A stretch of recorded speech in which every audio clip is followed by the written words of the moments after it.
लोक संवाद टुडे, खबरों का पोस्टमार्टम, हर खबर पर तीखी नजर।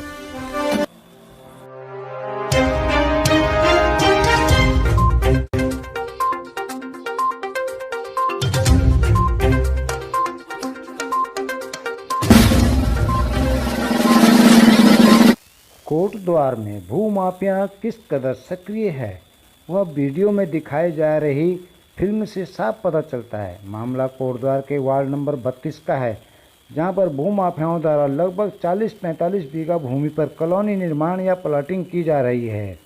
इस भूमि पर भारी संख्या में लुप्त प्रजाति के वट वृक्ष बहुत तादाद में हुआ करते थे, जिस कारण इस जगह का नाम स्थानीय लोग बड़ोवाला भी कहते थे।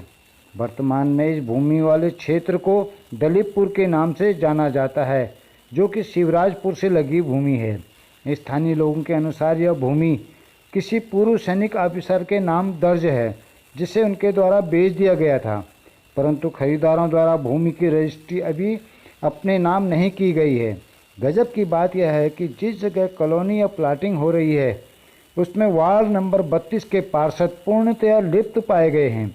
बताया जा रहा है कि वार्ड पार्षद अपनी राजनीतिक पहुंच के चलते स्थानीय लोगों के ऊपर दबाव बना रहे हैं तथा पड़ोस के खेतों में काम करने वाले मजदूरों को डरा धमका रहे हैं।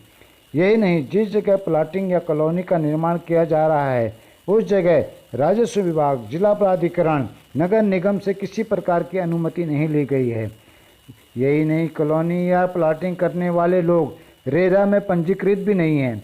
वन विभाग को अंधेरे में रखकर जिस प्रकार वट वृक्ष काट दिए गए हैं, कहीं न कहीं वन विभाग भी इसके लिए जिम्मेदार है। लुप्त प्रजाति के वट वृक्ष काटे ही नहीं गए, वरन उनका अस्तित्व खत्म करने के लिए जेसीबी से उखाड़ भी दिया गया है। बगैर नक्शे, बिना अनुमति और बिना पंजीकृत लोगों द्वारा कॉलोनी निर्माण करना उन गरीब लोगों के लिए मुसीबत बनेगा, जिन्हें सपने दिखाकर भूमि या प्लाट बेचे जाएंगे, क्योंकि बिना अनुमति, बिना नक्शे के प्लाटों पर भविष्य में भारी जुर्माना लग सकता है। इसलिए खरीदार को अपने खून पसीने की कमाई इन धोखेबाज भूमि माफियाओं के जेब में चली जाएगी।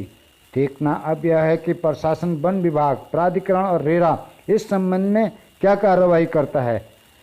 लोक संवाद टुडे के लिए पुष्कर पवार की रिपोर्ट।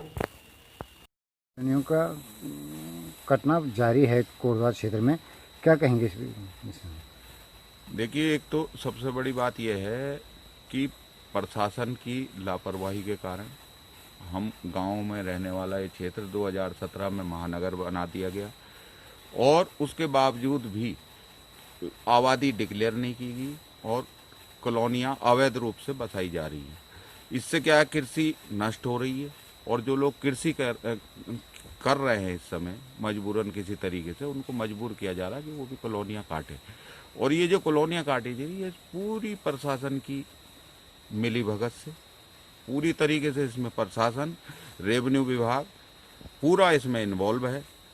क्योंकि जो ये प्लॉट बिकते हैं, ये 5 बिस्वा के बिकते हैं, मतलब 2000 स्क्वायर फीट, 1700 स्क्वायर फीट यहाँ पे ज़मीनें, ज़्यादातर यहाँ पे हज़ारों रजिस्ट्रियाँ जो हैं पूरे क्षेत्र के अंदर, वो जो है 1700 से और 2000-2500 स्क्वायर फीट में बिकी है। तो 2000 स्क्वायर फीट जो कॉलोनी बिक रहा है, जो प्लॉट, उसको तुरंत कॉमर्शियल कर दिया जाना चाहिए। ये व्यवस्था यूपी के अंदर है, हमारे नीचे ये व्यवस्था है कि वहाँ पे 1700 से 2000 स्क्वायर फीट तक जमीन बिक। इससे क्या है कि सरकार को एक तो इनकम मिलेगी, कॉमर्शियल रेट के रेवेन्यू के पैसे मिलेंगे, और ऑथराइज्ड कॉलोनी होंगी। ये अवैध जो कॉलोनियाँ इन्होंने धंधे खड़े कर दिए हैं, ये ख़त्म हो जाएंगे। और दूसरी चीज़ ये है, इससे क्या होगा कि आबादी डिक्लेयर होने से सर्किल रेट्स भी बढ़ेंगे, सर्किल रेट्स बढ़ेंगे आबादी जब यहाँ पे डिक्लेयर होगी। दूसरा, उन कॉलोनियों को सुविधाएं मिलेगी। जो हमारे यहाँ पे इनको जो खरीदता है, 2000 स्क्वायर फीट जो ज़मीन खरीदता है, वो कौन होता है? वो माफिया नहीं होता, वो एक देश का सिपाही होता, वो जो है सर्विस क्लास होता है यहीं का, और वो बाद में परेशान होता है इन अवैध कॉलोनियों में। अपने पूरे पैसे, अपनी मेहनत की कमाई दे के माफिया तो निकल जाता, रजिस्ट्री करता जाए जो कृषक है, और जो करार होता तहसील के अंदर, वो कृषक। और उस हमारा ये मानना है कि यहाँ पे जो प्रशासन और सरकार मिलके ये काम कराती है। मैं किसी भी सरकार की बात नहीं कर रहा हूँ, जो उत्तराखंड जब से बना है ये पूरा धंधा, गोरख धंधा इनका बहुत भयंकर तरीके से चल रहा है। इसको डेवलप सरकार करती है, क्योंकि इन कॉलोनियों में खंबे सरकारी लगते हैं, पानी की लाइनें सरकारी जाती है और इसमें रोडें सरकारी जाती हैं। और एक तरफ ये अब जब वो अभी तो जिसने कॉलोनी काटी उसने 10 फीट 12 फीट की रोड पे काट दी। फिर ये प्राधिकरण का डंडा ऊपर से, जो 2017 के बाद ये कह रहे हैं 9 मीटर की वो होनी चाहिए, देखते ये कहीं है नहीं, और वसूली फिर किसान को परेशान करते हैं। इसी तरीके से इन्होंने एससीओं की जमीनें ठग ली है, उनमें कॉलोनियाँ गाड़ दी हैं। जाति तुम्हारी उस पर दर्ज नहीं है, जो आपकी रजिस्ट्री होती है उसमें जाति दर्ज नहीं होती, किसान की हो या खरीदने वाले की हो, और उसमें सर्टिफिकेट डुप्लीकेट दे दिए जाते हैं। बाद में कहते हैं कि तुमने जाति छुपाई है। मतलब हम एक छोटा सा वजीफा भी होता है तो उसमें ये जाति प्रमाण पत्र मांगते हैं। अभी जितने है ये उनसे जल संस्थान उन्हें कनेक्शन दे रहा, हाइडेल उनको बिजली के कनेक्शन दे रहा है।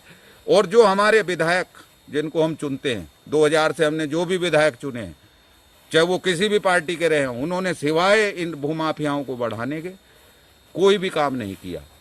सिर्फ उन्होंने भूमाफिया को बरपाया है, भूमाफिया के लिए काम किया है और इन कॉलोनियों को डेवलप किया, उसमें उसकी हिस्सेदारी होती है और प्रशासन उसमें पूरी तरीके से इन्वॉल्व है।